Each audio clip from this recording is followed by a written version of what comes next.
이 시간은 제6장 생명윤리, 생명복제, 인공임신중절 부분을 같이 나누도록 하겠습니다. 앞부분에서는 생명윤리의 필요성에 대한 내용을 다루고요.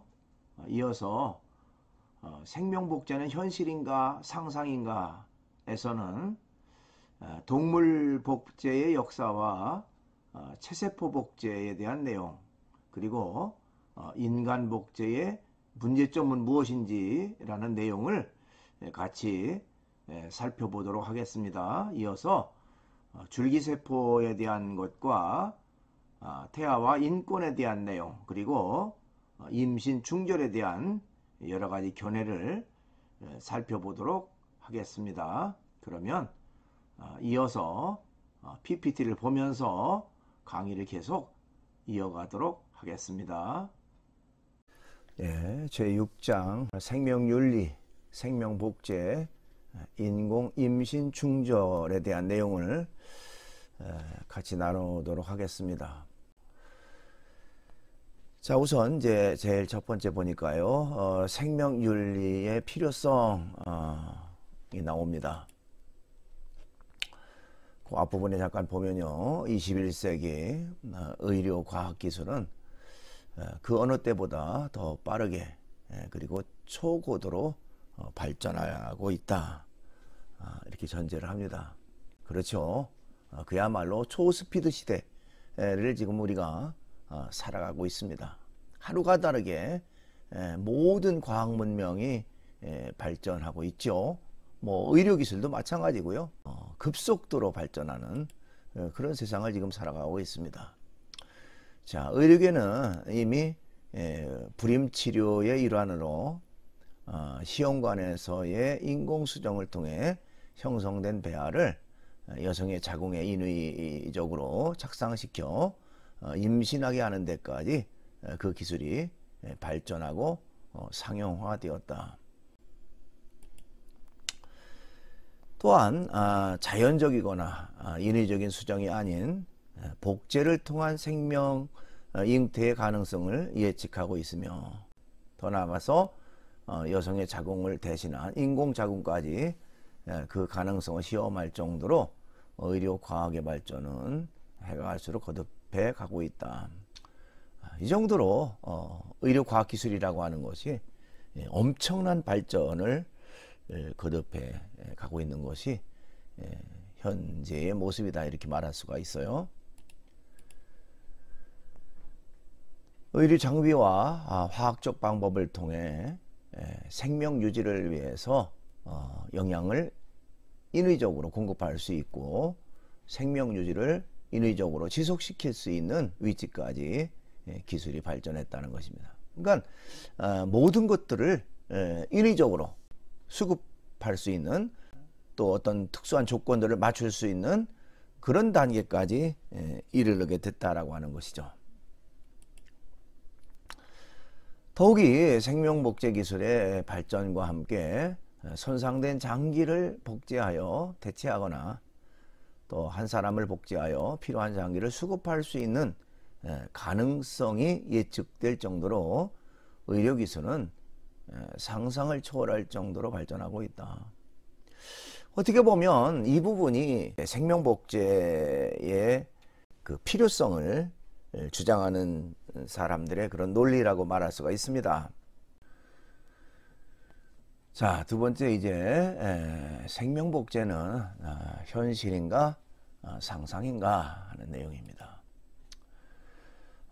여러분 교재에 거기 105쪽의 그 중간 부분에 보면 2005년에 만들어진 영화 하나를 소개하고 있습니다. 2005년 인간 복제를 소재로 한 영화 더 아일랜드가 개봉됐습니다. 이제 이 영화는 인간의 복제가 가능하다면 과연 그 복제는 무엇을 위한 복제인가, 그리고 그 복제된 인간은 생명으로서 인간과 같은 지위와 존엄성을 가지는지를 질문하고 있습니다.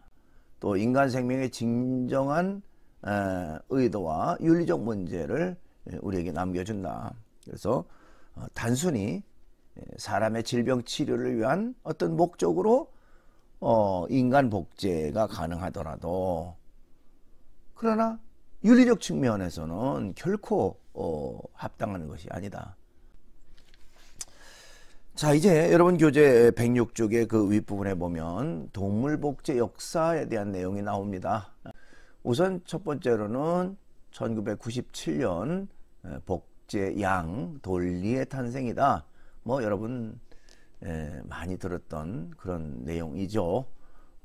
영국의 그 로슬린 연구소에서 세계 최초로 동물 복제에 성공했고요.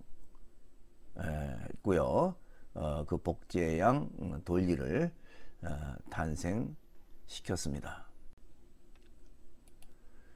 그 다음에 이제 2000년에 돼지를 복제하는 데 성공한 케이스도 있습니다. 역시 영국에서는 또다시 인간과 유전자 서열이 비슷한 돼지 복제가 성공됐습니다. 2018년에는 원숭이를 복제하는 데 성공을 했습니다. 어떻게 보면 영장류에 가까운, 즉 인간과 가장 근사하다고 하는 이 원숭이 복제까지 성공한 단계에 이르렀다. 중국에서는 인간과 유전적으로 가장 가까운 동물인 원숭이 복제에 성공했다는 것이죠. 이처럼 동물 복제라고 하는 것이 아주 활발하게 이루어졌고요. 일부 과학자들에 의하면 인간 복제도 이제는 시간 문제다라고 말하는, 장담하는 그런 단계까지 이른다 하는 것입니다. 자, 이 모든 것은요, 동물 복제는 소위 그 체세포 복제를 통해서 탄생했다라고 말할 수가 있습니다. 그럼 도대체 체세포 복제라고 하는 것은 무엇인가 하는 것이죠. 난자에서 그 핵을 제거하고요, 그곳에 일반 세포의 핵을 치환하여 개체로 성장시키는 복제 기술입니다. 아주 섬세하면서도 예민한 뭐 그런 어떤 기술이라고 말할 수가 있죠. 그렇죠. 다시 말하면 이는 난자의 핵으로 사용된 일반 세포의 핵을 제공한 개체와 유전적으로 100% 동일한 개체가 탄생한다는 것이다. 자, 그러면 도대체 인간 복제를 한다고 할 때에 인간 복제의 문제점은 어떤 것이 있을까 하는 것입니다. 우선 첫째로는 대리모 설정의 윤리적 문제라고 말할 수가 있습니다. 복제 기술은 탄생의 과정까지 임신 기간을 거쳐야 하는 대리모가 필요합니다. 자, 이 과정에서 대리모는 인위적 출산을 위한 도구로 자라갈 수 있게 된다는 것이죠. 그 다음에 두 번째로는 복제된 개체의 유전적이거나 물리적 부작용이 나타날 경우 사산 또는 폐기해야 하는 문제가 야기됩니다. 그래서 복제양을 만들 때요, 복제양 돌리를 만들 경우에도 277회의 복제 시도 끝에 탄생되었다고 합니다. 이 과정에서 수많은 양들이 사산되었고 많은 기형 양들이 생겨났습니다. 자, 인간 복제의 경우 이러한 위험성과 부작용을 통제할 만한 충분한 기술력이 뒷받침되지 않았습니다. 마치 그 폭주 기관차처럼 제어하고 통제할 능력이 없다면 결국에는 이제 파멸로 이어질 수밖에 없는, 그야말로 인간 스스로 파멸의 길 가는 그런 일이 아닐 수가 없어요.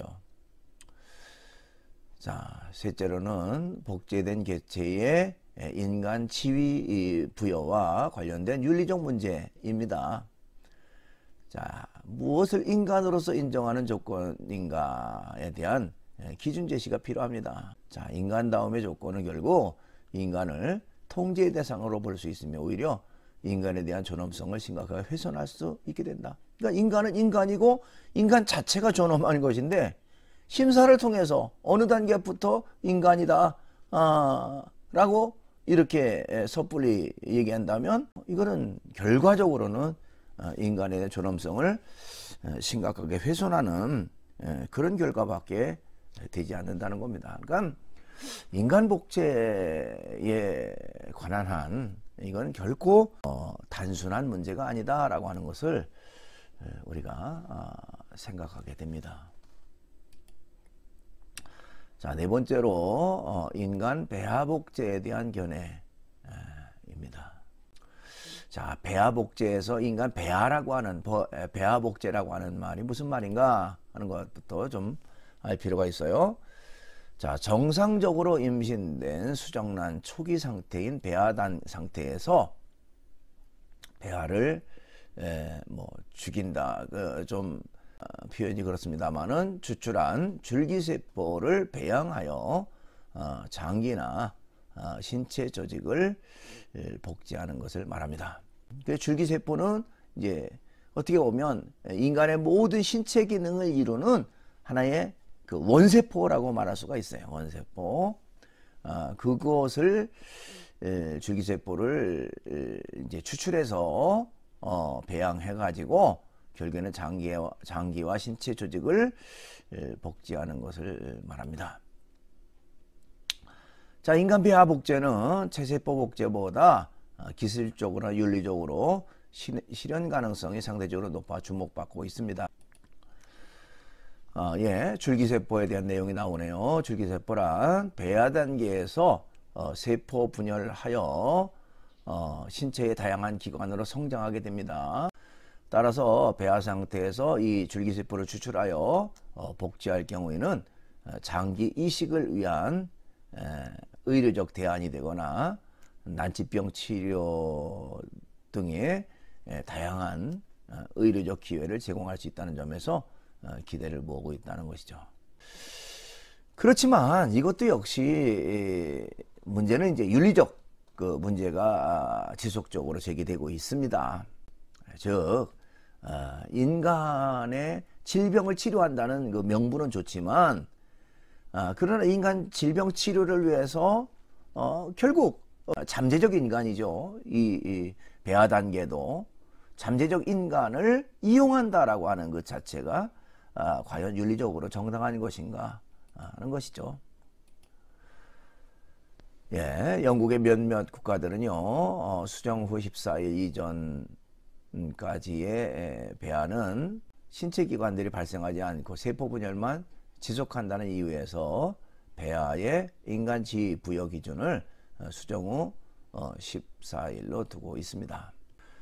자, 의료적 혜택의 다양성과 경제적 이익에도 불구하고 인간 배아 복제가 합법화될 경우 이를 악용하여 다양한 생명 경시 풍조를 낳게 될 것이라 우려가 있다.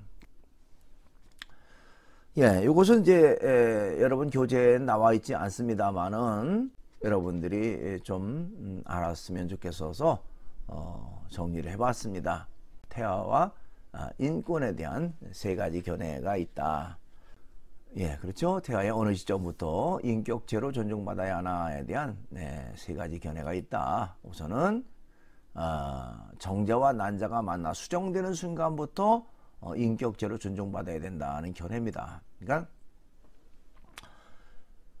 수태되는 순간부터 잠재적 인간으로서의 인격체로 존중받아야 된다 하는 문제. 두 번째 견해는 인간의 골격 구조가 완전히 형성되는 대략 3개월 이후부터 인격체로 존중받아야 된다. 또 세 번째 견해는 아니다. 세상에 태어나는 순간부터 인격체로 봐야지 태아는 인격체로 볼 수가 없다. 이런 견해입니다. 이런 견해에 따라서 태아를 이용한 여러 가지 실험에 있어서 윤리적 문제로 이것이 이제 연결되게 된다는 것이죠. 예, 이제 큰 다섯 번째 보니까요. 인공 임신 중절 우리가 그것을 낙태라고 말하는데요. 그것을 보는 다양한 관점들 그런 내용이 나옵니다. 자, 낙태의 찬성과 반대. 낙태에 대한 찬성과 반대의 다양한 논쟁점이 있습니다. 생명의 가치와 존엄을 지켜야 한다는 낙태를 반대하는 입장들이 있죠. 아동을 양육해야 하는 책임과 경제적 중압감으로 인한 낙태를 찬성하는 입장. 또 이제 장애 아동에 대한 사회적 책임을 포함한 제도와 지원 등 다양한 논의로 확대가 되어진다. 그 다음에 임신과 출산, 양육은 여성만의 문제인가 하는 것입니다. 자, 생명의 존엄성과 그 가치를 지키기 위해서는 책임 있는 행동과 사회적 제도가 모두 필요하죠. 그러니까 어떤 일에는 항상 책임이라고 하는 것이 따라야 됩니다. 그러니까 우리가 뭐 인간을 책임적 존재, 책임적 인간 이런 얘기를 많이 하는데요. 자기 스스로 자기의 행동에 대한 책임을 지는 건 당연한 것인데 그렇지 못하다면 그건 뭐 큰 심각한 문제로 연결되는 것이죠. 또 거기에 따르는 사회적 제도 이런 것들이 있어야만 인간의 생명과 가치를 지킬 수가 있다는 것입니다. 여러분 교재에 거기 모자보건법에 대한 내용이 나와요. 112쪽의 윗부분에 보면 우리나라 그 모자보건법 시행령 제3조 인공임신 중절 수술의 허용 한계 그런 내용이 나옵니다. 그 내용을 잠깐 보면요. 본인 또는 배우자가 대통령령이 정하는 우생학적 또는 유전학적 정신장애나 신체 질환이 있는 경우, 자, 본인 또는 배우자가 대통령령이 정하는 전염성 질환이 있는 경우, 우생학적 적응 사유, 또 강간 또는 준강간에 의하여 임신된 경우, 윤리적 적응 사유. 자, 법률상 혼인할 수 없는 혈족 또는 근친 간에 임신된 경우, 윤리적 적응 사유. 또 임신을 지속하는 것이 보건의학적 이유로 모체의 건강을 심히 해하고 있거나 해할 우려가 있는 경우, 보건의학적 적응 사유. 그런 현재의 그 법적 체계를 우리나라는 갖추고 있습니다. 자, 더 이제 우리나라 얘기를 조금 더 하면요. 2019년 4월 11일 날 그 헌법재판소에 이 낙태에 대한 헌법 소원이 있었습니다. 그래서 거기에서 낙태죄는 헌법 불합치하다 라고 하는 선고를 했어요.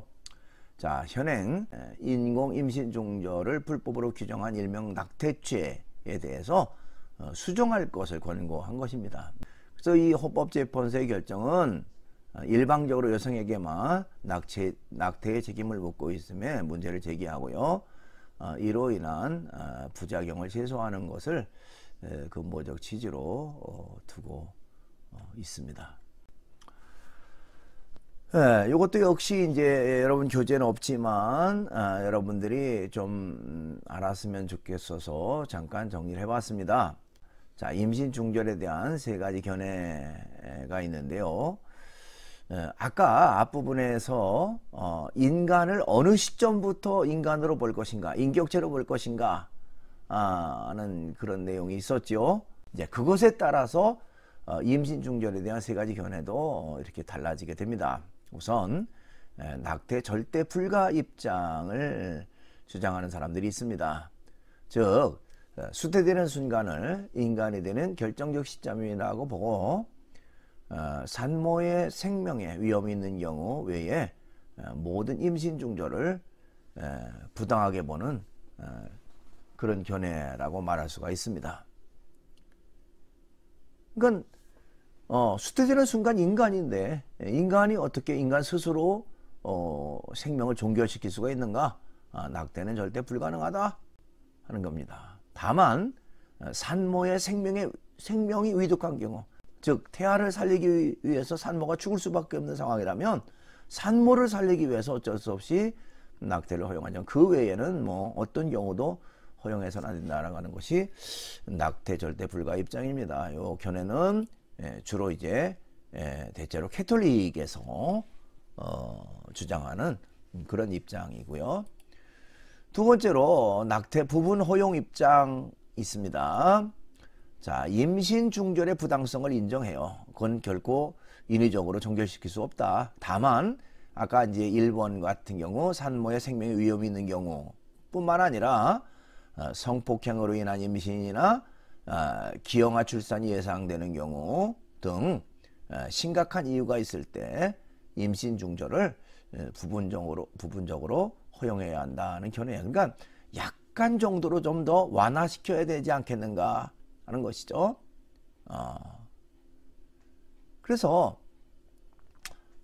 이런 성폭행으로 인한 임신, 기형아 출산이 예상되는 경우 이런 충분한 이유가 있을 때 부분적으로 허용해야 된다는 견해를 가지고 있는데 이것이 이제 대체로 기독교에서 취하는 입장일 뿐만 아니라 일반적으로 우리나라에서 지금 현재 시행하고 있는 그런 입장에 해당된다라고 말할 수가 있습니다. 그 다음에 낙태는 자유의사 입장이다 하는 견해가 있습니다. 급진적 여성주의자들이 선호하는 입장으로요. 태아를 인격체로 볼 근거가 없으므로 일체의 결정권은 임산부에 있다고 보는 견해입니다. 그러니까 아까 그 인격체로 보는 언제부터 인격체로 볼 것인가 해서 태어나는 순간부터 인격체로 본다는 그런 견해와 맥을 같이 하는 그런 내용입니다. 그러니까 그전에는 인격체가 아니다. 그렇기 때문에 그 아이를 잉태하고 있는 산모의 결정에 의해서 산모가 아이를 낳고 싶으면 낳고 또 임시 중절을 하고 싶으면 임시 중절하고 이 산모의 절대적 결정권에 의해서 이루어진다 하는 견해입니다. 주로 이제 급진적 여성주의자들 또 여성 인권을 옹호하는 단체에서 이제 주장하는 그런 입장이라고 말할 수가 있습니다. 예, 동영상을 하나 보도록 하겠습니다. 줄기세포란 무엇인가 하는 영상인데요. 같이 보시죠.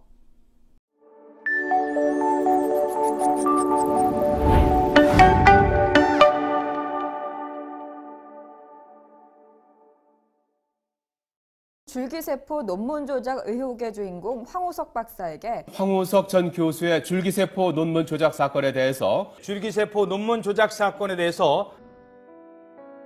2005년 전 국민을 떠들썩하게 만든 사건, 황우석 교수의 논문 조작 사건입니다. 2004년 세계 최초로 난자를 이용한 체세포 복제와 배아줄기세포 형성에 성공했다고 발표한 황우석 교수. 그러나 2005년 불법 난자 매매와 논문 조작이 밝혀지면서 많은 사람들이 충격을 받았습니다. 그리고 10여 년이 지나 다시 언론에 오르내리게 된 줄기세포. 줄기세포는 과연 무엇이고 어떤 문제가 있는 걸까요? 줄기세포는 여러 종류의 세포로 분화할 수 있는 잠재력을 가진 세포입니다. 줄기세포는 여러 조직세포로 분화할 수 있기 때문에 난치병 환자들에게는 그야말로 꿈과 같은 세포입니다. 예를 들어 골수에 있는 줄기세포는 적혈구, 백혈구, 골세포뿐 아니라 조건만 맞으면 심장근육세포로도 분화할 수 있습니다. 때문에 많은 과학자와 의사들이 이 줄기세포를 눈여겨보고 있습니다. 그렇다면 이러한 줄기세포, 왜 문제가 되는 걸까요?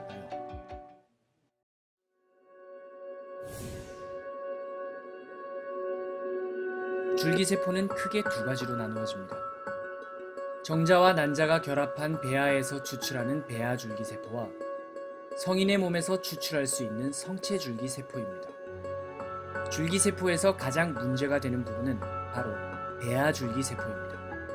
인간의 배아에서 나오는 줄기세포는 어떤 조직으로도 분화할 수 있는 잠재력을 갖고 있습니다. 그런데 여기엔 심각한 윤리적 문제가 있습니다. 인간의 정자와 난자가 결합해 생기는 배아. 배아는 장차 인간이 될 가능성을 지니고 있습니다.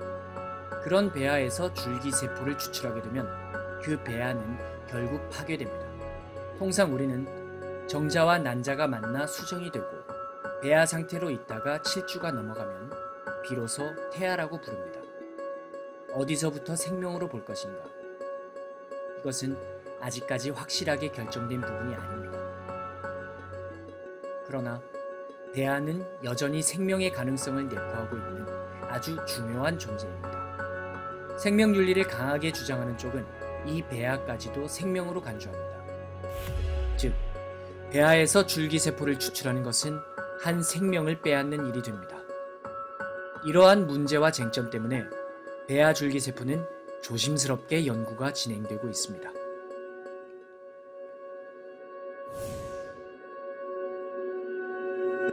줄기세포의 다른 한 종류인 성체줄기세포는 인간의 골수나 혈액 등에 조금씩 존재하고 있습니다.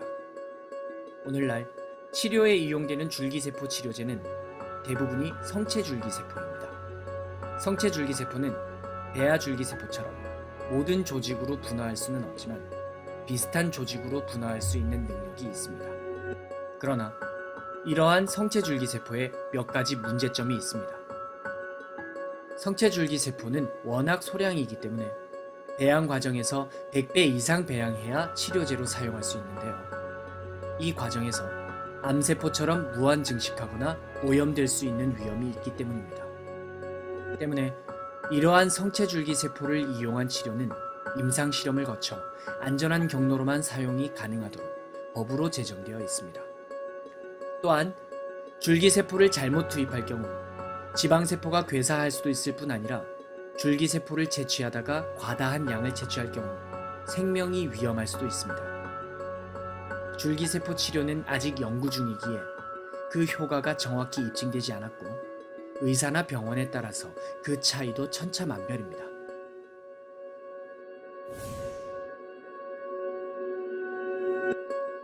그렇다고 해서 줄기세포 연구나 사용을 전면 금지해야 할까요? 이미 줄기세포 관련 기술은 불임 문제나 난치병 치료 등의 긍정적인 목적으로 널리 사용되고 있습니다. 다만 줄기세포 연구와 사용 과정에 대한 철저한 관리가 필요합니다. 불임 시술을 예로 들면 만약을 대비해 필요 이상으로 만들어진 배아는 보통 냉동 보관되거나 폐기되기도 합니다. 생명으로 발전할 수 있는 배아가 경제적 논리에 의해 폐기되는 것이 과연 바람직한지 우리는 의문을 품을 수 있어야 합니다. 나날이 진보하는 과학기술의 발전. 그러나 생명윤리에 관한 문제는 과학계나 의료계가 독단적으로 결정해서는 안 됩니다. 기술적이고 윤리적인 고려가 충분히 이루어질 수 있도록 그리스도인들이 책임을 갖고 지켜봐야 하지 않을까요?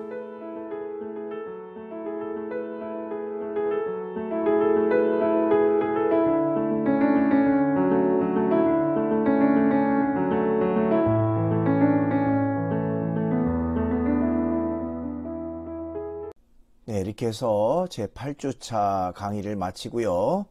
제8주차 퀴즈는 체세포복제란 무엇인가요? 하는 것입니다. 여러분들이 정답을 사이버 캠퍼스 질의응답란에 적으면 되겠습니다. 오늘도 강의 듣느라고 대단히 수고 많았습니다.